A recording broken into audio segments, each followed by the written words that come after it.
여기에 19세기, 이거는 좀 지우고, 여기 19세기는 어떻게 본다면은 매우 힘든 시기라고 저는 봅니다. 무신론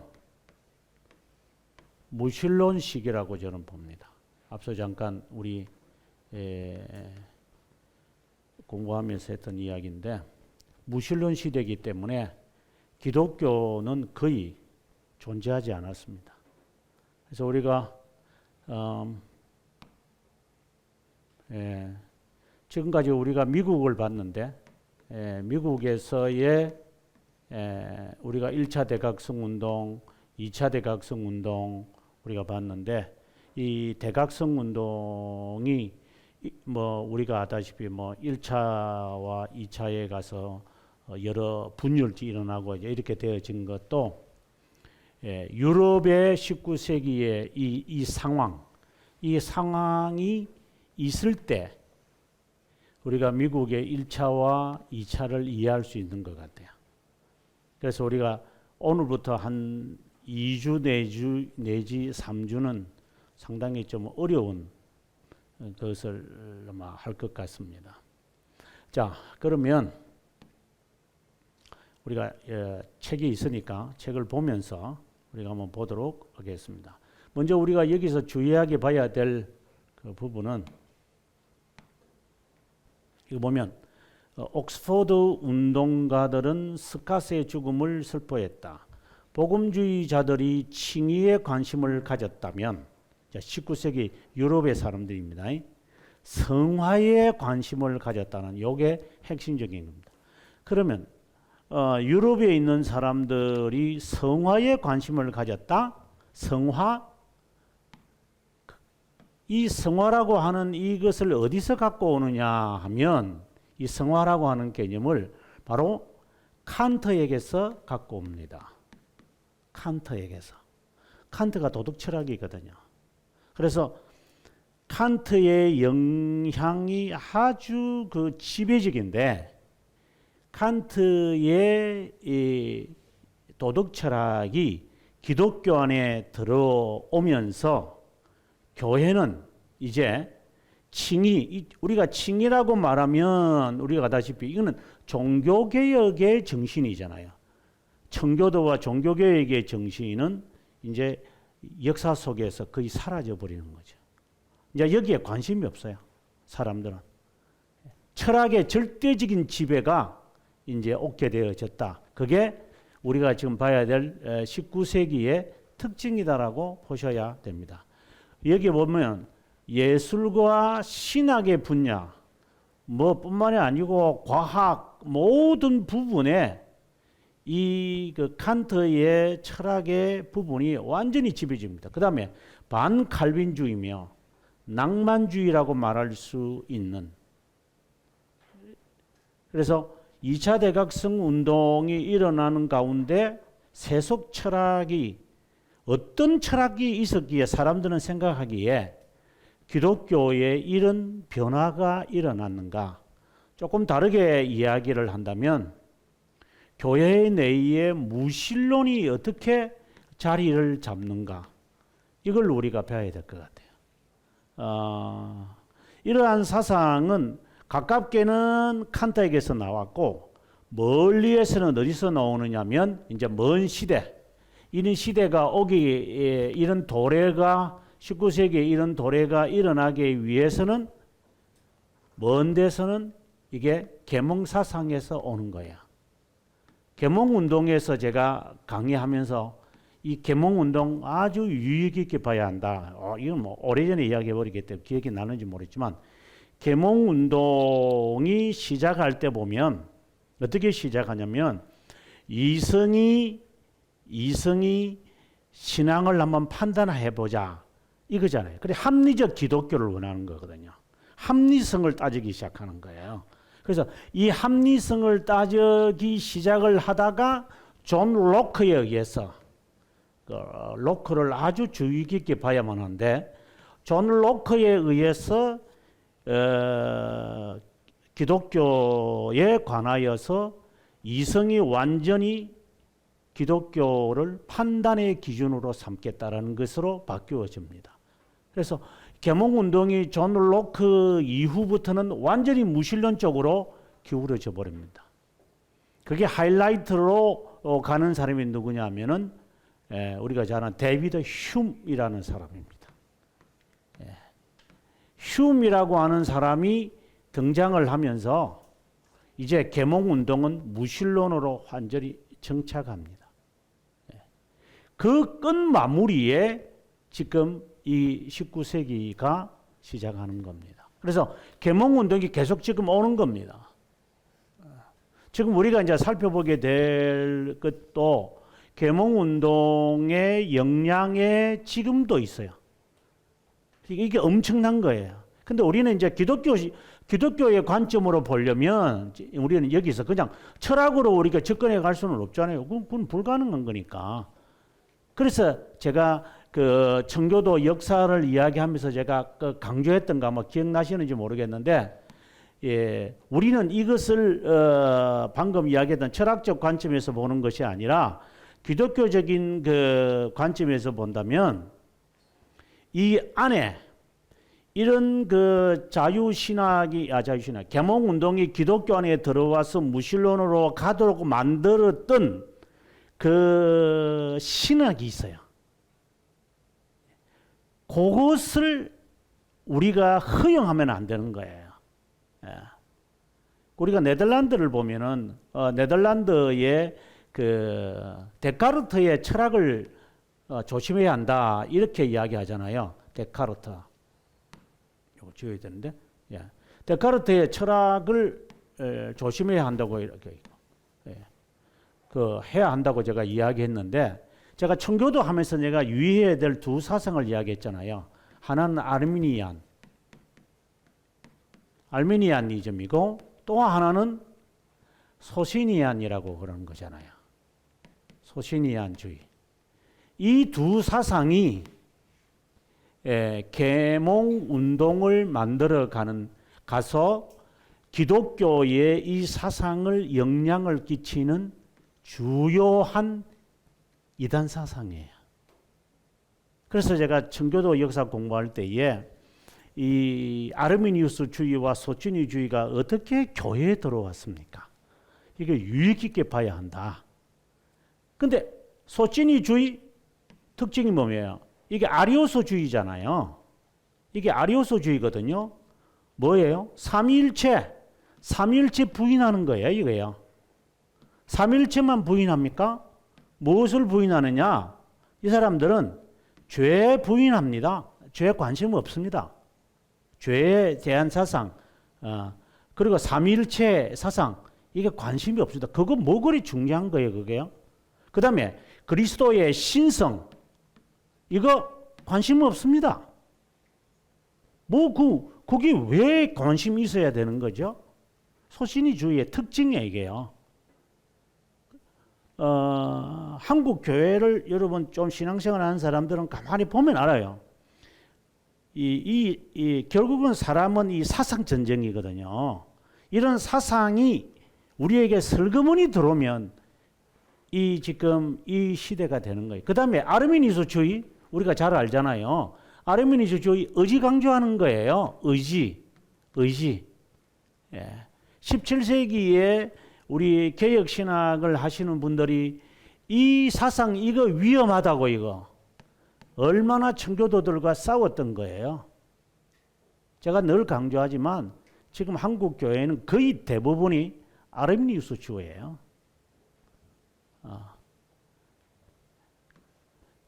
아니 삼위일체 다 믿고 우리가 구속도 믿고 이런 거 하는데 아니에요. 이거 정확하게 모르면, 정확하게 아르미니스주의에 대한 정체를 모르면 우리는 19세기에 기독교가 혼란을 빚어서 2차 이게 대각성 운동이 이야기 잠깐 나왔지만 2차 대각성 운동이 일어나는 것처럼 세속화되어져서 완전히 기독교는 하나의 나쁜 말로 말하면 꼬봉이 되는 거고, 옛 신앙은 아무 상관없는 그 시대가 되는 거예요.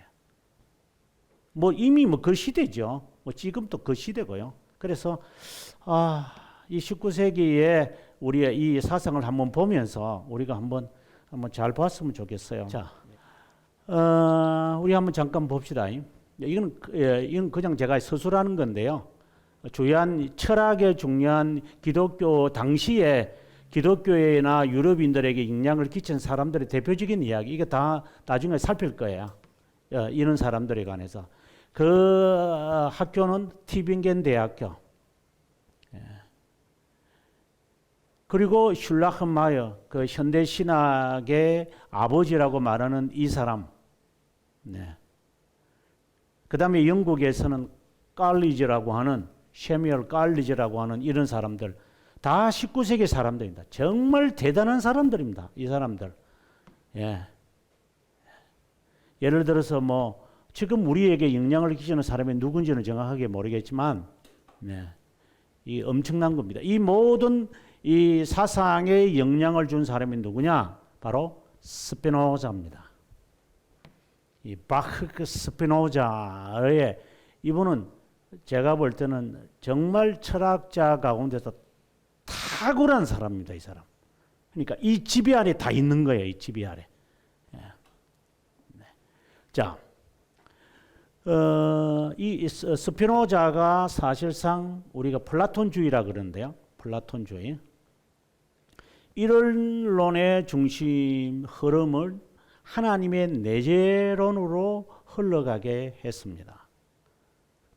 이것에 따라서 18세기 신학은 자연과 초자연 간의 엄격한 구분의 성격을 지을 수 있다면 19세기 신학은 그 경계선이 희미해졌다고 볼 수 있습니다. 성경의 오류를 둘러싼 급진적이고 초월적인 신성,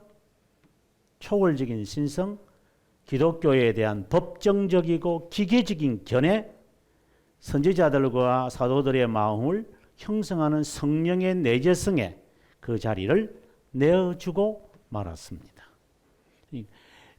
마치 스피노자가 이론론주의이고 이 사람이 신을 언급하거든요. 신.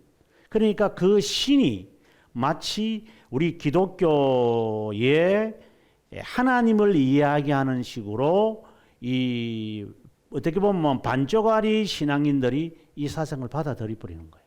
제가 늘 경계하고 있는 것은 지금 한국 교회에 툭하면은 그 장로교 신자들이 어제도 어디 가서 여기 서구를 보니까 그 맥그라스 책이 쫙 깔려 있고 또 한쪽에는 C.S. 루이스 책이 쫙 깔려 있고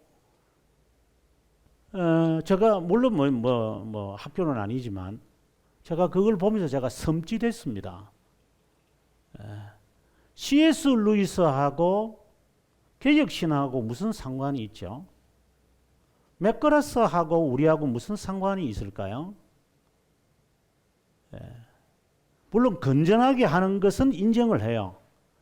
그러나 그 사람이 신학의 현장에서 우리가 말하는 이제 개혁신학교라고 할 수 있는 우리 총신이나 이런 데서 가르쳐야 할 이유가 없는 거예요.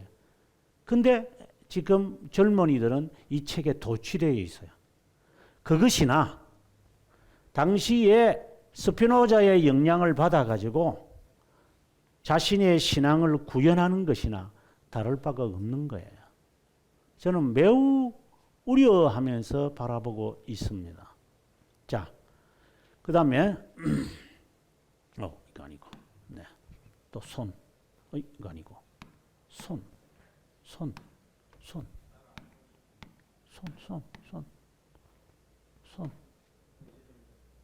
어쨌어. 내재성에 대한 동기부여. 앞서 이제 방금 이야기했지만은 그 신비주의와 같은 이런 것에 동기부여는 영향을 끼치게 되어집니다. 영향을 끼쳐서 무엇을 만들어내냐면 이제 우리가 계속해서 살피겠지만 이게 신비주의 운동인 영성 운동을 영적 운동을 만들어냅니다. 우리가 지금 미국 교회사에서 우리가 본 것을 기억하시면 아마 될 것입니다. 그 다음에 계속해서 그 다음 페이지 한번 보도록 하겠습니다. 저는 대표적으로 이 19세기가 기독교에 끼친 영향의 대표적인 것이 하나는 소진위주의다. 방금 제가 이야기했지만 그 다음에 영성주의라고 저는 봅니다. 그래서 소진위주의에 대해서 다른 말로는 이제 영어로는 소시누스주의라고 그러는데 소시누스주의 영어 이름입니다. 왜 소시누스라는 이게 라틴 명이 보통 사람들은 소시니주의라고 하지 않고 소시니안이라고 그러더라고요. 소시니안주의다 이렇게 되어지는 게 이 소시니주의가 영국에 와서 꽃이 피버리거든요. 영국에 와서 소시니주의라는 소시누스주의라고 하는 이름으로 바뀌어지다 보니까 사람들이 이제 소시니안이라는데 본래 이 사람들은 소시니입니다. 그래서 저는 그대로 제가 이탈리아 사람 이름 그대로 저는 쓰겠습니다. 하나는 소진위주의고 하나는 영성주의다. 이게 두 개의 축입니다. 마치 사두개파와 바리새파라고 저는 봅니다. 이 사람들은 사두개파고 이 사람들은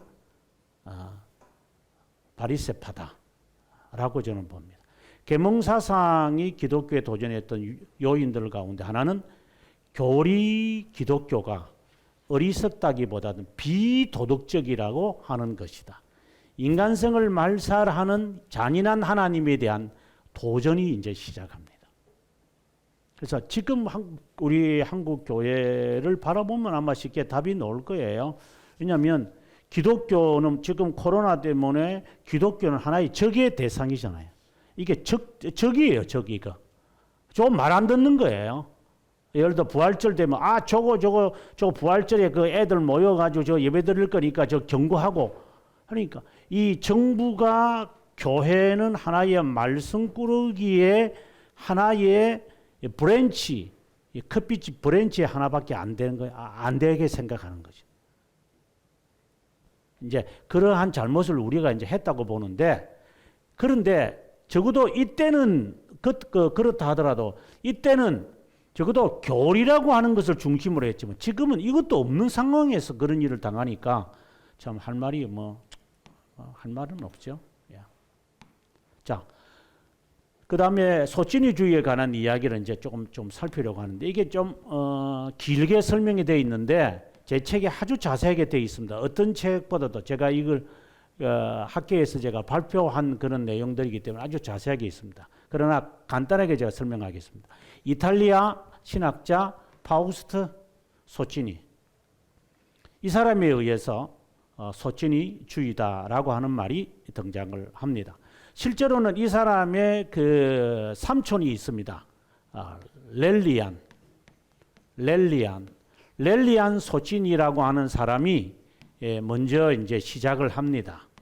이 사람이 시작을 해서 이 사람이 죽으면서 이제 그 자기의 연구했던 자료들을 자기 조카에게 소진이에게 전달해주고 소진이가 그것을 발전시킨다고 보셔야 합니다. 여기 보시면은 1604년이잖아요. 1539년에서 칼빈이 1509년에 태어나요.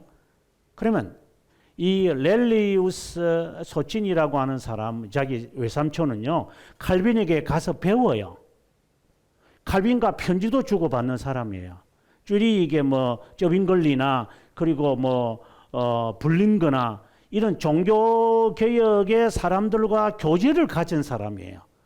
그리고 난 다음에 그 모든 그 반삼일체적인 자료들을 이 사람에게 다 넘겨다 줘요. 그럼 소진이, 이 파우스토 소진이가 그대로 그걸 받아가지고, 그대로 받아버려요. 그대로 받아가지고 어디 가져가느냐 하면은, 이제 나중에 이 사람이 가져가는 게 폴란드로 가져가요. 폴란드로 가지고 가서 폴란드에서 반삼위일체의 이 사상을, 삼일체를 부인하는 사상을 퍼뜨리기 시작해요. 이제 거기서도 이단으로 정죄를 받아가지고 이 사람이 갈 데가 없잖아요. 그래서 거기에서 살다가 이 사람 그냥 죽어버려요. 그게 이제 폴란드를 갔다가 이단으로 정죄받으면서 이제 추방을 당하고 방황상 하다가 죽어버려요. 근데 자신의 딸이 자기 이 아버지의 소찐이 아버지의 이 모든 자료를 가지고 어디 가느냐? 영국으로 가져가는 거예요. 그래서 소신의안주의라고 이야기를 하는 거예요. 거기에 뿌리를 내리면서 거기에 앞서 말씀드렸던 계몽운동의 무신론 그리고 청교도에 대해서 반대하는 사람들, 존 로크와 같은 이런 그 반쪽짜리 기독교인들 이런 사람들이 그 사상을 확 이렇게 잡아먹으면서 아르미니우스주의를 갖고 있는데 이 사상이 딱 들어오니까 그걸 그냥 딱 만들어 가지고 이제 이것이 유럽 전체로 퍼져나가는 소시니스주의로 만들어내는 거예요. 이게 가장 우리가 바라봐야 하는 거. 그리고 그것이 나중에 무슨 사상으로 이제 정착이 되냐면 이거 보면은 소시니스주의는 네덜란드를 거쳐 17세기에 영향을 끼쳤습니다. 유니테리안주의라고 불리게 되어졌습니다. 도덕을 강조합니다. 도덕. 아까 제가 칸트의 도덕 철학이라 했는데 도덕을 강조하면서 기독교 교리를 깔아 없애버립니다. 제가 지난번에 말했지만 유니테리안주의는 오순절파입니다. 아닌데 오순절파도 삼일째 천만의 만만의 말 유니테리안주의입니다. 오순절파가. 오순절파들이 교리를 강조합니까? 도덕성을 강조하잖아요. 그 도덕을 무엇으로 하느냐? 사회운동. 우리가 이제 2차 대각성 운동에 보면 사회운동, 사회정의 막 사회 이슈가 있으면 막 뛰어들어가지고 사람들에게 이목이 되죠. 교회도 저렇게 하는구나. 이렇게 해서 교회의 기둥이 될 수 있는 이 교리를 없애버리는 거예요. 그렇다면 우리가 여기서 이야기할 수 있죠. 소시니스주의가 결국 뭘 만들어내느냐? 유니테리안주의를 만들어내고 이 유니테리안주의가 지금의 오순절파의 운동으로 한국교회에 쫙 깔아버린 거죠. 그래서 교리 공부 안 하는 거예요. 사회 도덕성만 강조하는 거죠. 이게.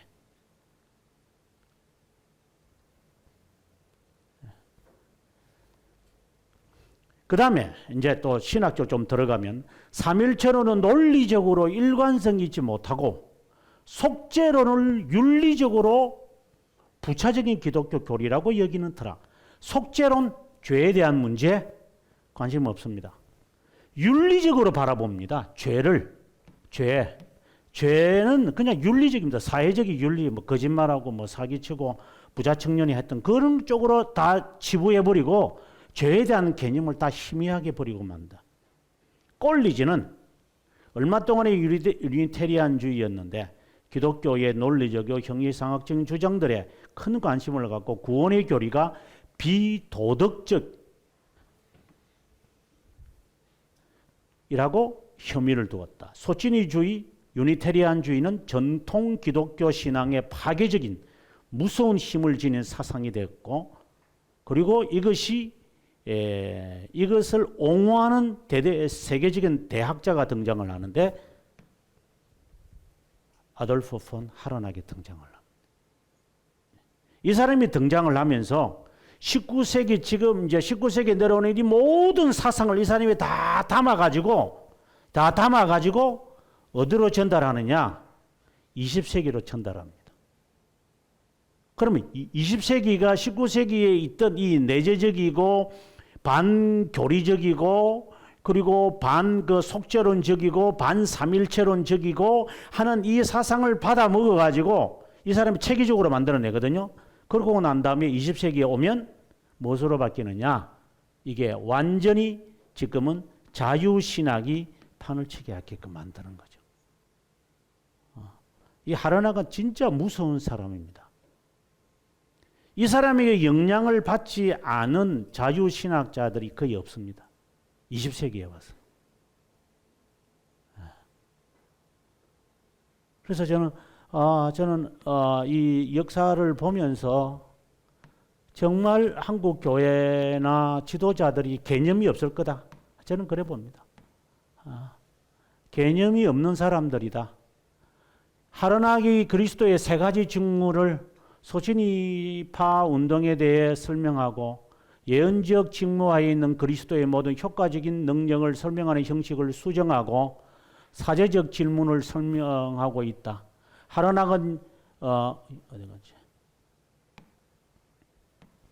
하르낙은 유명론, 이거는 스콜라주의를 말하죠. 유명론과 인면주의에서 소진이주의가 나왔다는 주장을 그의 서성 리철에게서, 자유주의의 아버지잖아요. 리철이요. 자유주의의 아버지입니다. 그에게서 그는 수정을 하여 소진이파를 계몽운동의 선구자로 여겼다. 이렇게 함으로 중세와 현대 사이에 있는 종교개혁을 깡그리째 무시해버리고 만다.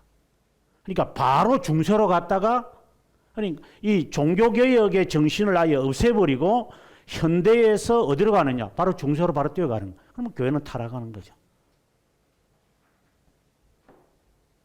그래서 소제니스주의가 지금 아마 이 방송을 듣는 분들도 그렇고 아마 한국 교회도 그렇고 이 소제니주의가 뭔지 아마 거의 개념이 없을 겁니다. 저는 그래 봅니다. 소제니주의가 뭔지 모르는 사람들 거의 대부분일 겁니다. 아니 뭐 소시니스주의라고 합시다. 뭐 우리가 소시니스주의라는, 소시니스주의 한번 정의 내려봐라 이렇게 하면 아마 정의 내리는 사람이 아니 그냥 우스갯소리로 목사님들한테 찾아가서 소시니스주의 한번 설명해 볼래요? 이렇게 말하면 대답할 사람 몇 명이나 있을 것 같습니까? 몇 명을 제가 이야기합니다. 개념이 없습니다. 개념이. 근데 앉아가지고 목사질을 하고 있어요. 삼일체, 나도 삼일체 안다고 그런 이야기들을 하고 있어요. 이거는 무서운 그 사상입니다. 이 소시니스주의를 다시 들어가기 전에 제가 정리를 하지만 소시니스주의는 초대교회의 아리오스주의다. 이렇게 딱 정리하는 것이 가장 좋은 정리 방법입니다. 그래서 다른 말로 한다면 삼위일체다. 이렇게 우리가 보는 겁니다. 우리가 초대교회를 공부하면서 삼위일체가 그렇게 중요하다라고 하는 게 나중에 19세기, 20세기에 이게 판을 칠 거기 때문에. 그래서 신앙의 선배들이 수십 년 동안 이것과 싸우는 거였어요. 지금은 뭐 그런 가장 대표적인 겁니다. 그 다음에 두 번째, 저거 소다가 말았네. 그 다음에 두 번째가 뭐냐면은 반삼일체로고 두 번째가 무엇이냐면은 여기에 그리스도의 삼중직을 부인하는데 그 중에서 뭘 부인하느냐면은 제사장직을 부인합니다.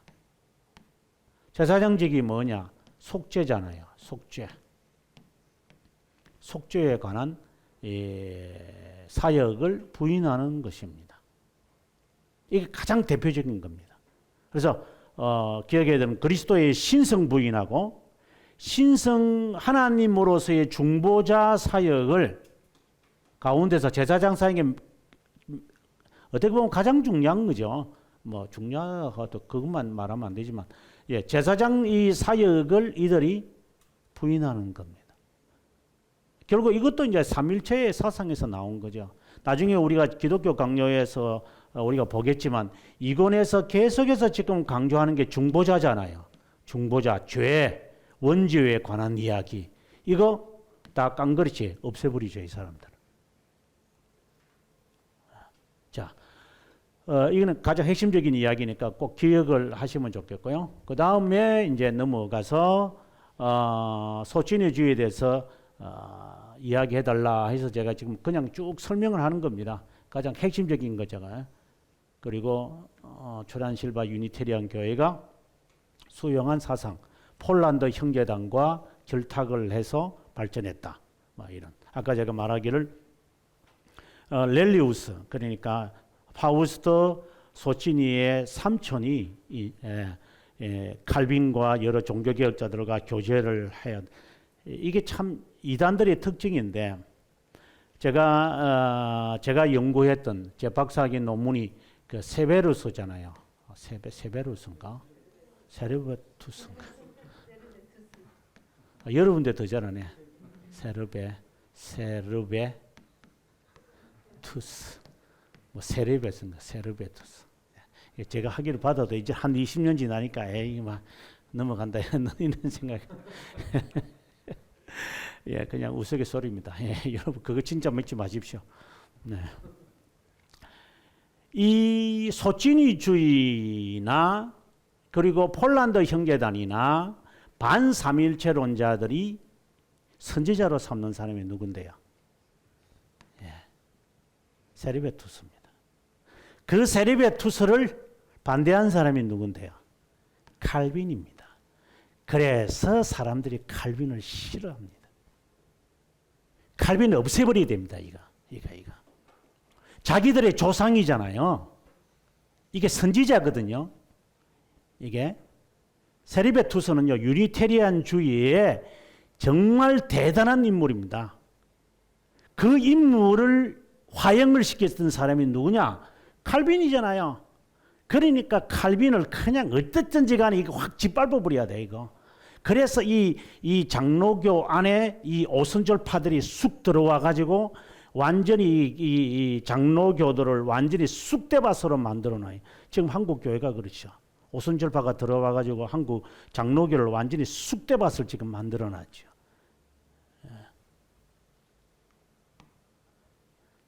뭐 다른 말로 한다면은 막 그냥 숫자에 그냥 숫자 많으면 그냥 뭐 단줄 알고 그냥 막 이게 마치 그 중림들이 그 고기 맛을 아는 것처럼요.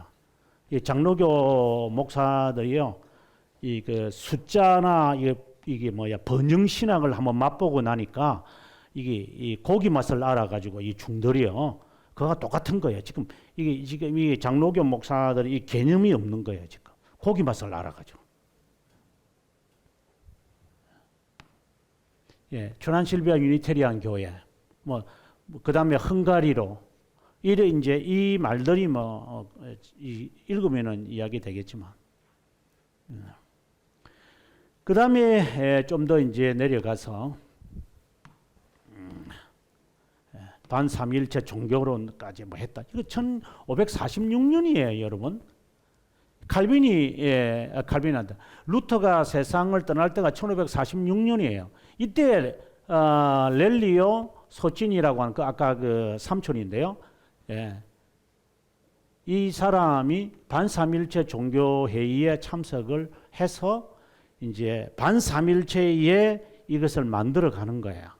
아주 한편으로는 종교 개혁이 일어나고 한편으로는 이러한 운동들이 일어났었다. 우리가 알 수가 있겠죠.